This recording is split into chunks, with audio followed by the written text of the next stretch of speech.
Back again. How you doing today? Man, doing good. Doing real good, man.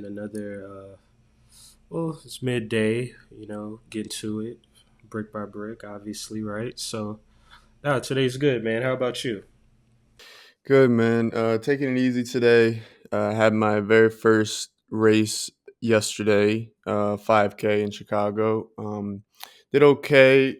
Didn't do as good as I would like. Kind of didn't set myself up for success. I went to sleep at like 3 a.m. Had to be up at 6. Had the Uber scheduled for 7 a.m. right on the dot, and just didn't really go in strong. But I beat I made my personal record, which is cool. But I'm definitely looking forward to taking the next step and doing larger 10K actual marathon races. So that's exciting stuff. But just been taking it easy, really resting after that, letting the body rest. Watching some TV shows. Recently started How I Met Your Mother for the first time, and then rewatching some movies. Rewatched last night. Rewatched Dune 2 for the second time.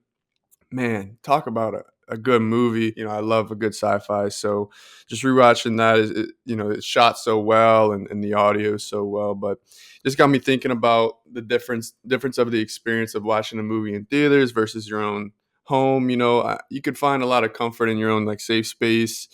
The bathrooms right down the hall, just the different stuff. But there's nothing like watching a movie in theaters, and just got me thinking about the movies I recently watched in theaters. Dune 2, Civil War, with it's just, and in that movie specifically, I remember prior to going to the theaters to watch that film, I saw that the A24, the production company, received, or the studio received, some backlash regarding their movie posters. They used AI to create these movie posters.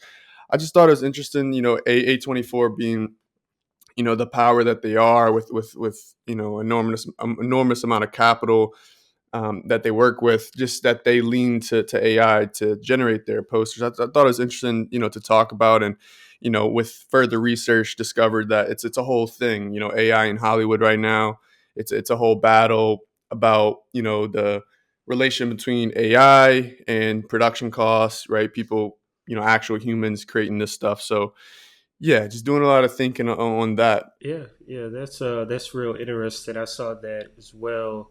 The controversy behind these AI movie posters. I don't know what people up in arms about. I don't know what's their conflict. Do they feel that uh, this work should go to actual person? Because I don't. The only person I know who does movie posters is Art Sims. If people listen to who Art Sims is, they can look him up. He's a legend in the game. Shout out Detroit, and you know, yeah, I don't know what's AI is everywhere. AI has been here a long time. It's just now becoming accessible to the everyday man, right, or woman. So I don't really know what's the beef. Is the beef that uh, a computer generated and they feel tricked that is made by a computer, or is it that a human lost the job? Because then there's tons of AI like things that has already been taken over. So I don't really know the issue. What was the controversy you saw? Yeah, so the whole thing is, they're trying to cut down production costs and development costs. Everybody wants to save a buck, right? But I think, like you're saying, it comes to a relationship between, like, when a studio like A24 puts out a poster that's AI generated, like, it's kind of like a shot to the ego, or what they represent, right? So for them to use AI to generate a poster, people are questioning their ethics, quote unquote, their relation to art and what it means to them. I'm on your side. I really don't think this is something to be up in arms about. I think that it just needs to be accepted.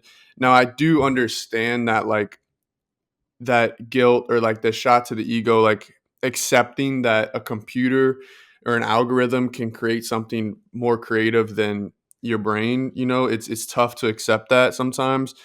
However, like, we've both seen some incredible AI generated art. It's tough to really continue to argue the point that something a human does means more. Now, of course, I am on the side that art means a lot more if it's completely done just by the human brain, and the way that you comprehend art, and your delivery of that medium.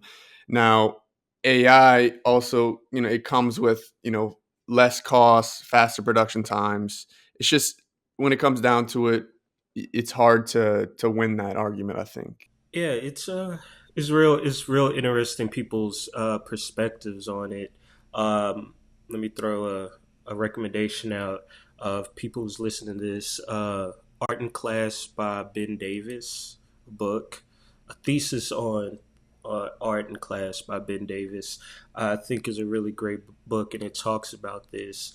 And it reminds me of this African proverb or this African line of thinking that I think is the underlining uh, thing that people aren't saying, or what they have an issue with is we're so used to when things are created, a person, a name being attached to it, and what AI does, even though I'm not on AI side, it collectively pulls human consciousness. And in there's an African line of thought that it was frowned upon to have when something was created, it was frowned upon for one person to have credit for that idea because everything is communal. Like you don't create anything individually.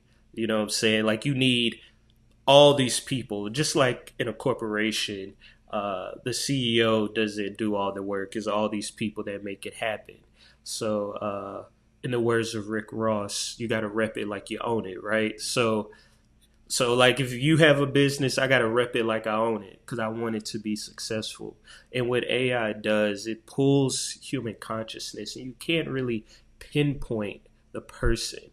Even though there's AI artists that definitely is taking this AI, putting it in Photoshop, mixing it with Blender, doing amazing things, it still takes away from individuals' ability to own, claim, and ultimately get their ego stroked, right? So that I think that's the underlying issue.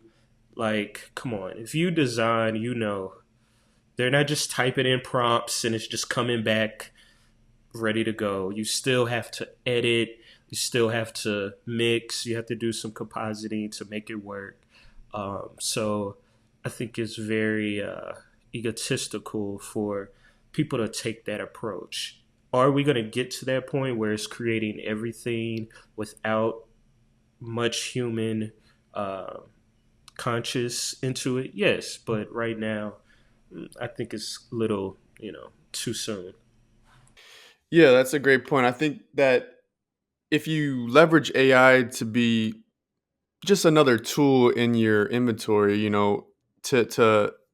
to really kind of reach some sort of destination that you're trying to arrive at, rather than let it run the whole show. I think that's where, like you're saying, like people are considering, like, where does that line draw? It's like that creative integrity, right? Like if you're just copy and pasting straight from AI and not doing any other legwork, then that's one thing. But if you're, you know, like you're saying, really, conceptualizing a creative prompt, right? That involves, written verbiage that you got to research, different, adjectives, descriptions, and then taking that from tool to tool, Photoshop to Blender, Blender to After Effects. You got to, do different steps. So yeah, we'll see. There are always going to be people, boycotting GBT, ChatGPT, all this shit, AI in Hollywood. It'll be a topic of discussion. But I'm looking. Sony CEO went on record saying that, like, the next Spider-Man, or Sony, the Spider-Man film, like, they're already putting in the work to, you know, cut down those costs and make it more, cost effective. And yeah, so we'll see. Shout out to the writers who are writing these prompts, though. That's, I've been telling people for a while. writing is hella important when it comes to that type stuff. Got to get your vocab up. I saw a post, speaking of AI and all that. I saw a post on Twitter about the end of software. Um, we'll put the guy's name. His Chris something. I'm bad with names, but he wrote a post about the end of software. I sent it to you. I'll give you my opinion on it. I don't know what the hell he was talking about. I was hella confused. I didn't know what he was talking about. So I wanted to hear what your thoughts on it. Yeah, so definitely an interesting read nonetheless. I do think it's, something to think about regarding so software has to make money, and there needs to be a problem to be solved for that software to have a function in today's digital world. Now, you know, as this as this article states, right, media in its production has come a long way. The evolution of media production, from newspapers to written word, to now, we have a computer in our pockets. You open up Twitter, it's like a digital, town square newspaper, etc. Media required such a upfront capital to be produced with hopes of it making money on the back end. Now that has changed immensely. Now it's based off more so on UGC, user generated content. We kind of brushed over this in our previous episode, but that user generated content has become much more relevant from in all ways and different forms. Just different companies leveraging just a customer's content taken on an iPhone. Like the level of production to gain has become just much more accessible. So yeah, I don't know too much about like the end of software. I think software is only beginning. Yeah, yeah. I would when when I get around these tech people and they start talking stuff like this, uh, it's very interesting to me how they create terminals and project management tools and things that are most tech stuff that software is being created. For anyone who doesn't know, it's just like testing for the U.S. government. All these things are just features and tools that the U.S. government is going to take on and use it against us, right? But these tech people, these software people who think that it's the end and that everything's reliant on user content, then why don't we put software and software creation in the hands of actual users and try to solve those problems? They People in tech want to create B2B software that strokes their own ego, who strokes their own whatever, right? Instead of actually being innovative in the software. And there's quite a few tools that we can talk about. Like one of my favorites is right now is the USB Club, which is hardware. It has software that comes with it that I think is very useful. I think instead of concerning themselves with the end of software, they should expand what they can solve with the software. And if user content is where it's at, get in touch with the people.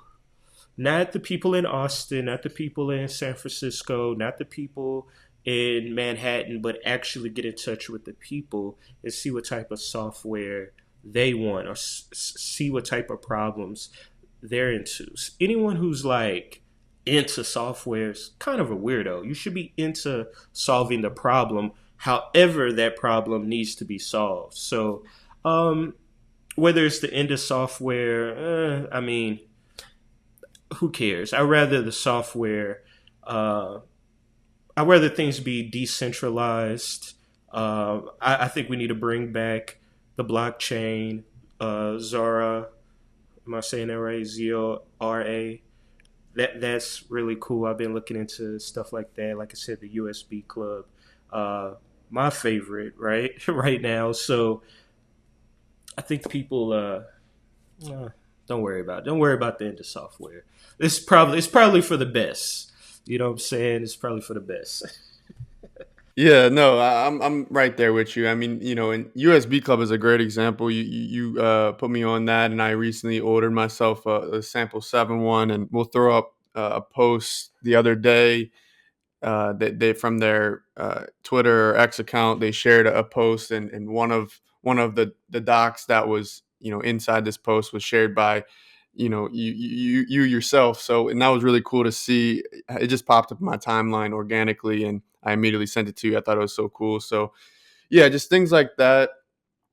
Just sharing content, design, industry related content, really just like opening up. I think what you said is a great point.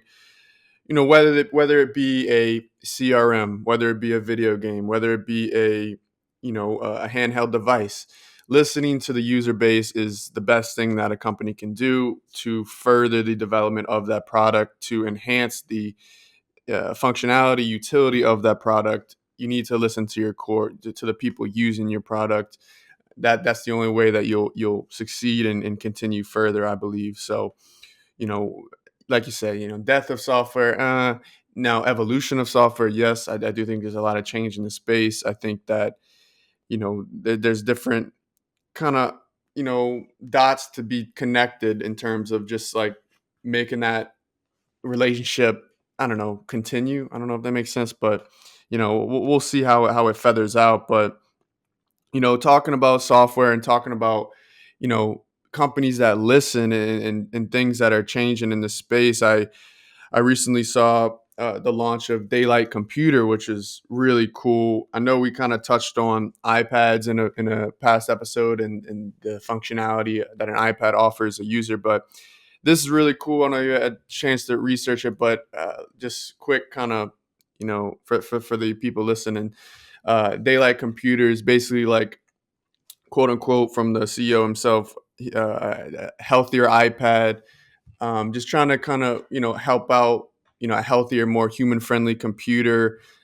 super fast, kind of paper like screen. You can use it outside with the sunlight, stuff like that. The CEO describes it as like a middle finger to technology, but also a love letter to technology. I really like this guy's vibe. Watched a couple interviews of him, and kind of the S3 episode of him kind of breaking down the product. Really interesting what this product is offering. Basically like a handheld computer you can use anywhere. Trying to cut down on the blue light, and make it more, less inducive, less, harmful physically, mentally. They're talking about like, how blue light devices affect your circadian rhythm, and your sleep patterns and all this shit.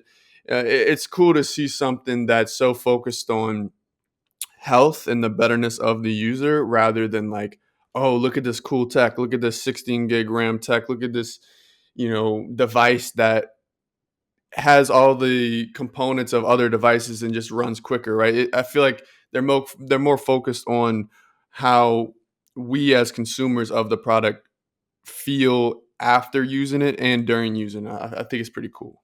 Yeah, yeah, it's a very dope device. Um, I do fear that it's very niche. You know what I'm saying? Like, I don't really see too many people. I don't see it being just widely adopted. But it's great. Um, I would definitely, just to keep it on hipster brand, I would definitely get this. Uh, you know, I would publicly have this, but inside have an iPad. But it's great. You know what I mean? But for sure, beanie, iPad in the park, pickleball, the whole vibe, it definitely, I can see people wondering what this is, but it's great. Yeah, I love the guy's vibe. Like I said, I don't see it being just widely accepted. I think people are very much dependent on the displays they have now. Um, the Kindle, I guess, look to it. While it looks in the video, it looks great. I don't see it being something that's just widely adopted. I do for people who want to be very productive. They want to detox from uh, the ills of the internet now and the type of devices that's out there. I do see it being very popular in those productivity Cal Newport type circles for sure. It was very interesting. I like that it had Notion and all these other apps in there as well. It's not just a Kindle type device. That's cool to see.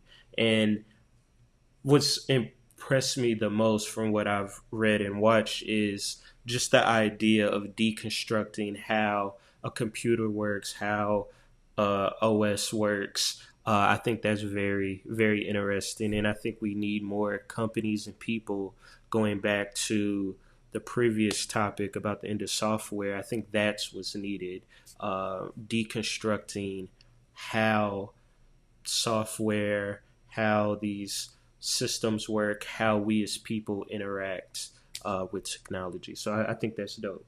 Yeah, man, I agree. I definitely think we need more, players in this space just trying to, break the barrier of what's normal. I think, a couple highlights that they're, pushing out paper like display, 60 FPS. So it's, quick, fast.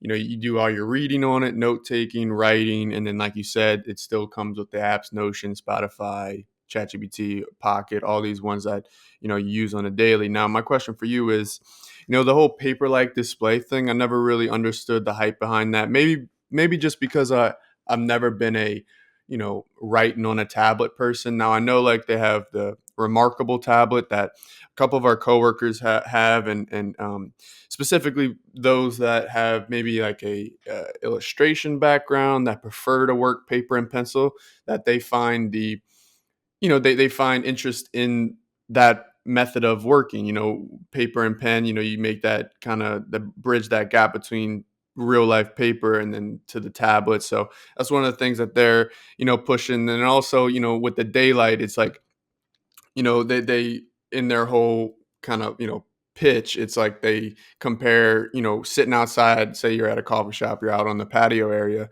and you have your MacBook, and sometimes with the daylight, shining down, it can kind of hard to see your screen. You're reading a research paper, and you're in docs, and it can kind of affect the glare on the screen. So the whole, the screen adaptation is one thing that they're pushing. So how do you feel about, writing on a screen in general, right? Have you tried the Apple Pencil? Have you tried the Remarkable tablet?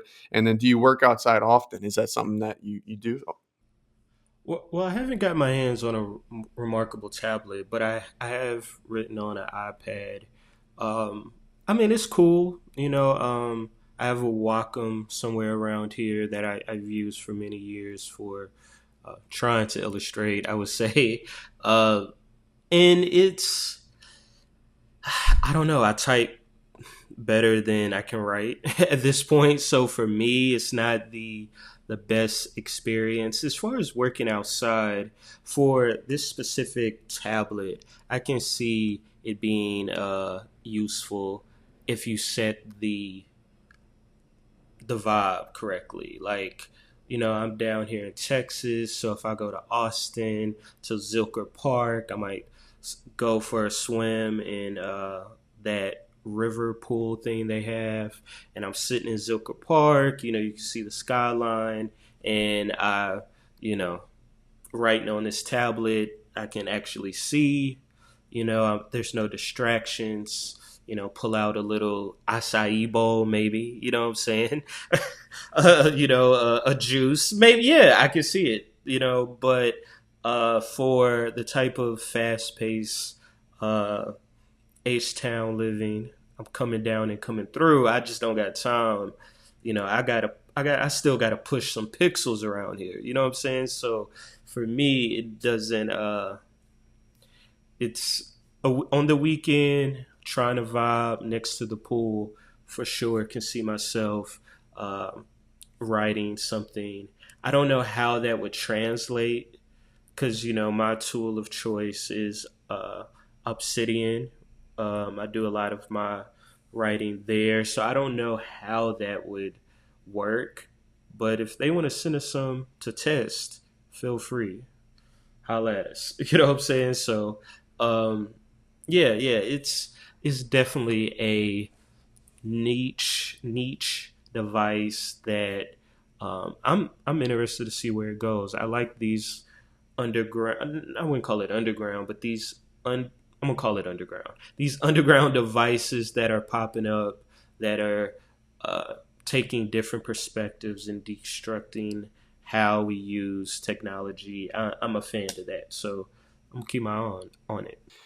Yeah, man, and like you said earlier, they're trying to get back to the hippie ways of computing. The CEO Anjan, he's a real cool guy. Definitely falls in that demo. You've seen all these photos I've seen. He rocking the Birkenstocks with the whole fit going. He's definitely you know on brand for the product. And I do agree. I think there's a time and place where this product would be used. I'm still struggling with getting myself out of the apartment to go sit down in a coffee shop just because I know that I'm so limited in that coffee shop. Now, the MacBook I recently purchased can do everything I need it to, but I still feel so like I can't get into that groove. I can't get into that focus, right? So like using something like this, like I know their whole push is like staying productive, less distractions. You can go outside, sit on the picnic bench, but like I would really use it for just like, you know, sketching out ideas or taking notes. Not so much like computing power is needed. I would think for what I would use this product for. Now, in their demos, you could see it being used for endless of work being done. But I would only use it for just sketching a to do list or writing out what I want. Just an ideas, right? Just like little bits in there. So yeah, we'll see. I mean, they're selling out. I mean, I could pull it up right here.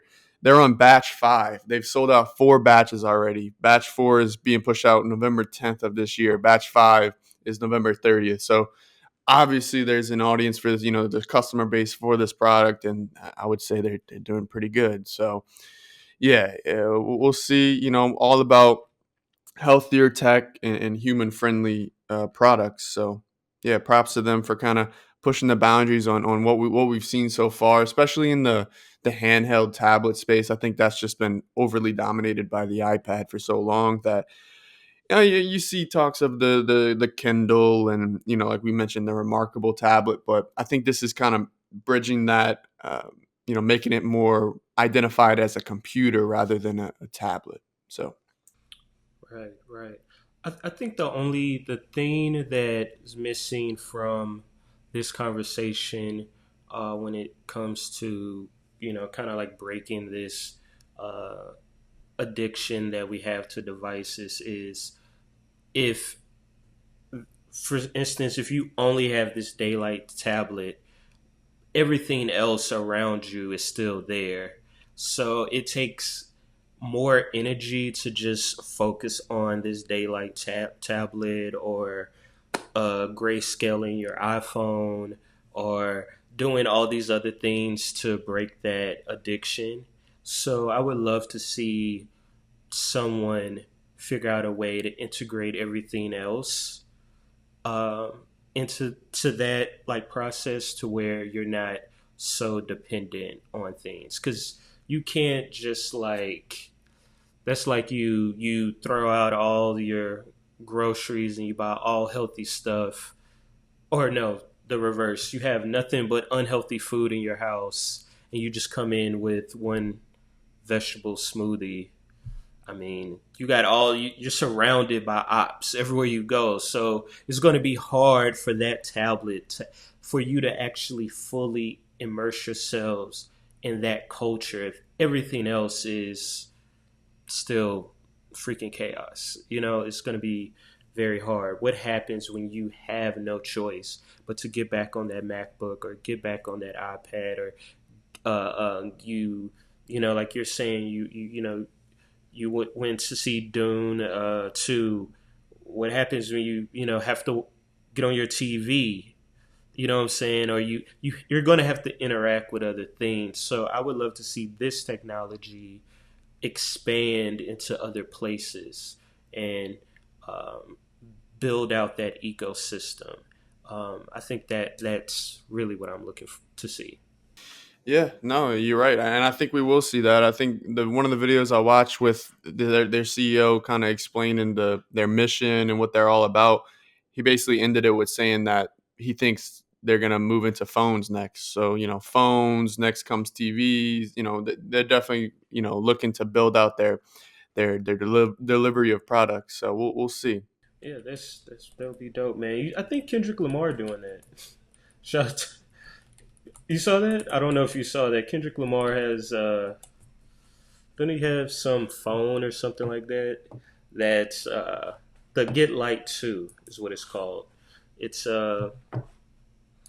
it doesn't have anything on it. It's literally just a light phone, nothing to it. Sold out like 2 months ago. Well, we'll drop a picture on the screen. It basically just has phone alarm, language, music, notes. Uh, Kind of looks like an iPhone, um, designed by PG Lang. Uh, yeah, it's along that same line. So, not to compare Kendrick Lamar to what Daylight's doing, but it's very much something that people are looking to get into. Yeah, no, it's interesting. I'm reading it right now. So it has that paper like screen on it. It's essentially it's labeled as a quote unquote dumb phone just because of how minimal it is.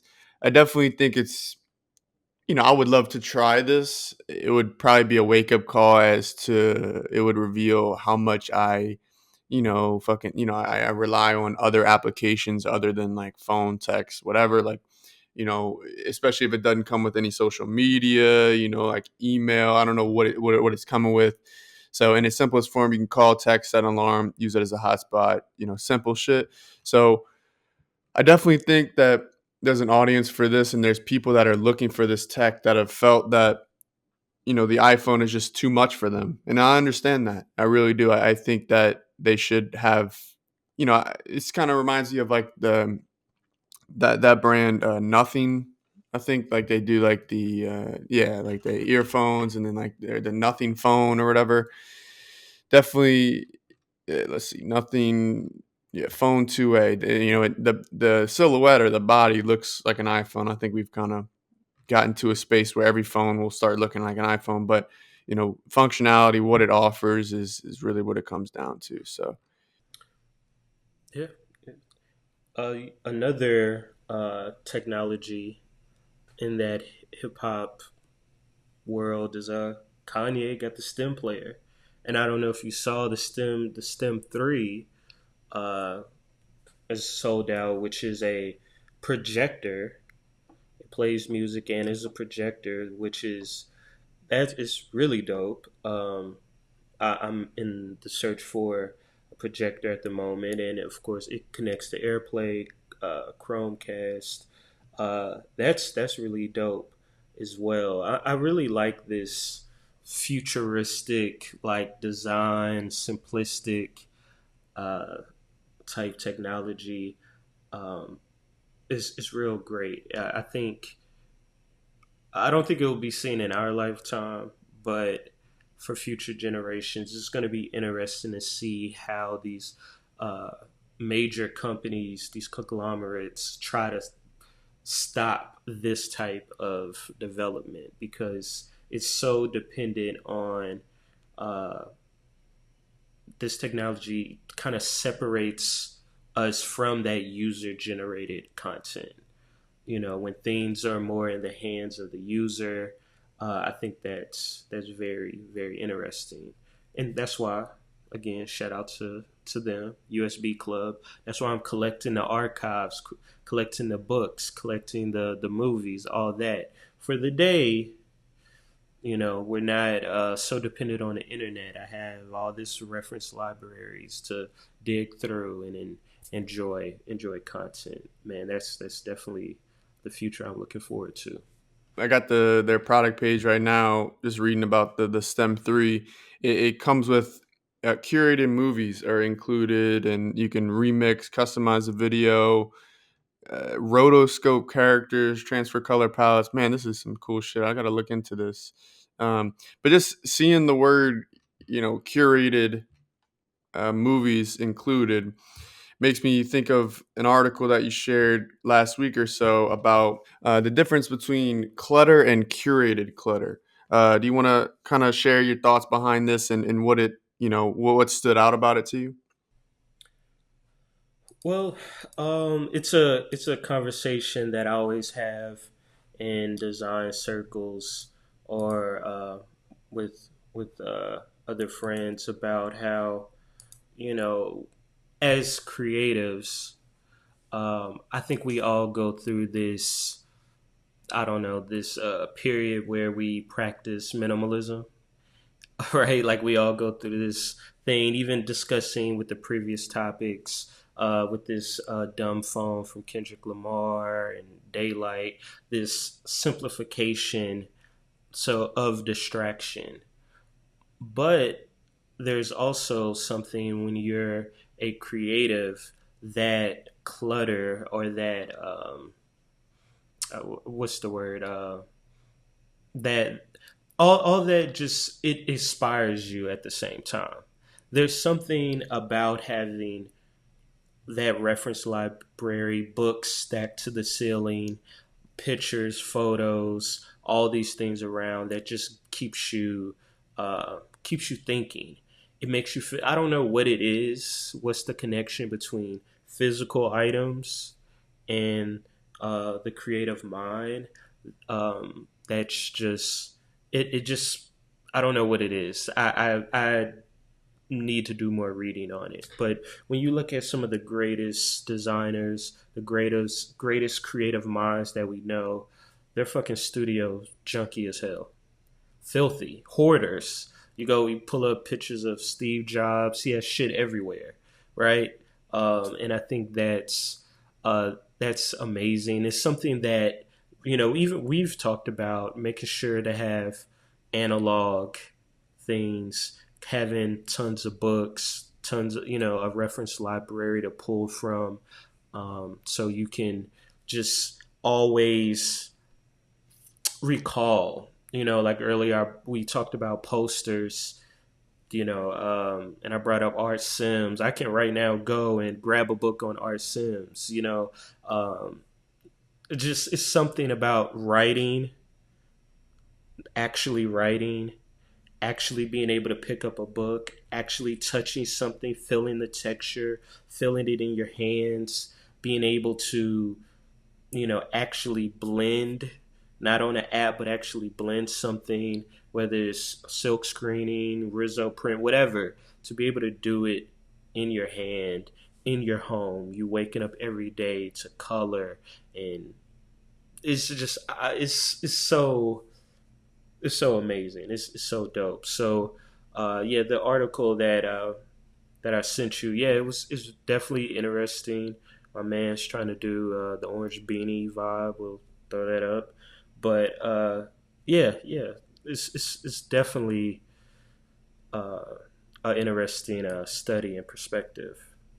I know there's a lot of people out there who say that clutter isn't good for you, and yeah, if you're filthy, you need to go on the show hoarders on whatever channel that is, then yeah, it's harmful. But creative, building a studio out, having art, being a maximalist, I think is definitely great. I wouldn't do that, just everywhere in your home, even though if we go to most other countries, the kitchen, the whole house is pictures from ceiling to the floor. It's big, gaudy couches, and it feels real cozy. And it to me, it feels good being in those spaces. But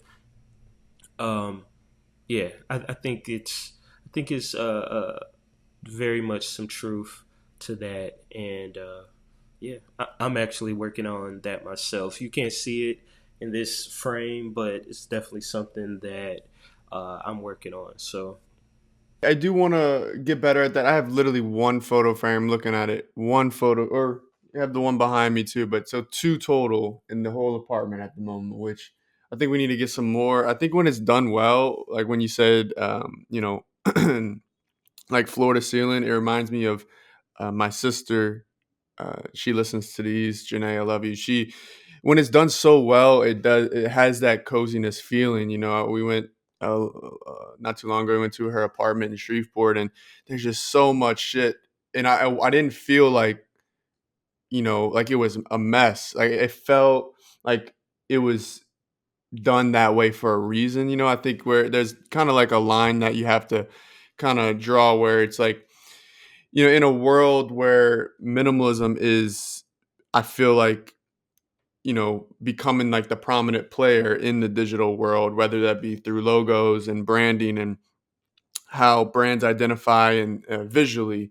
I think that you can really stand out by, playing the other side of the field where you just let your character kind of shine by showing different, elements and different components of your identity through physical things. So like I'm looking in my space right now. Right now it is, on the minimal side. Right, one thing that could change. I have two keyboards. Right, I could remove one of those maybe, but I do find value in keeping things that mean stuff to me around. Right, so I got this little NASA guy just on my desk at all times.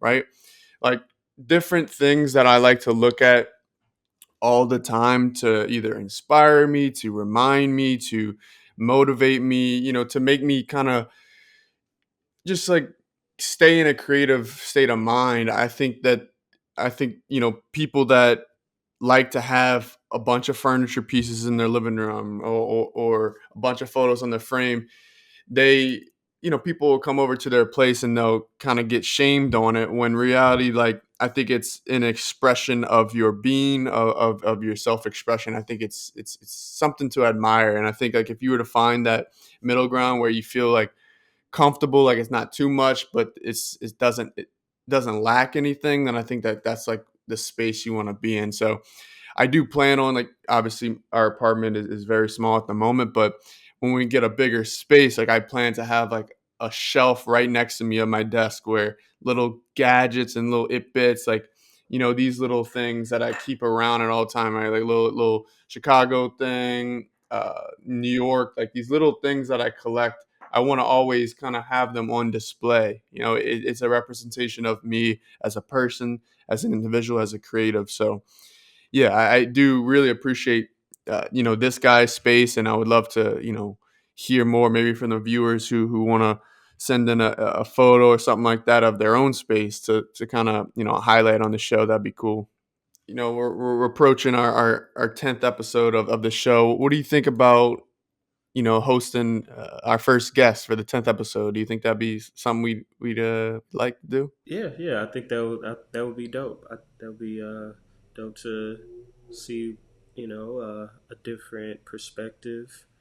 Um, See what some of our small niche audience is thinking. So I think that would be a dope thing to do for sure.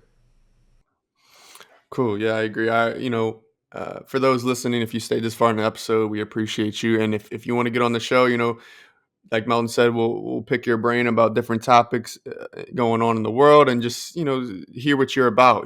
If you're in the creative space, what, it doesn't matter what you do for a living. Just get on the show, and we'll pick your brain about different topics we talk about. And yeah, it'd be fun, kind of switch the pace up a little bit. And yeah, so we'll reach out to some individuals we already have in mind, but for those listening, if you want to get on a future episode, just hit us up, and then we'll be in touch. But yeah, we appreciate everyone for listening to another episode of Brick Talk. Reminder, these are releasing every Wednesday at 10 a.m. Central Time, YouTube, Apple Podcasts, and Spotify. We appreciate you all for listening, and we hope everyone has a good rest of your day. Cue outro.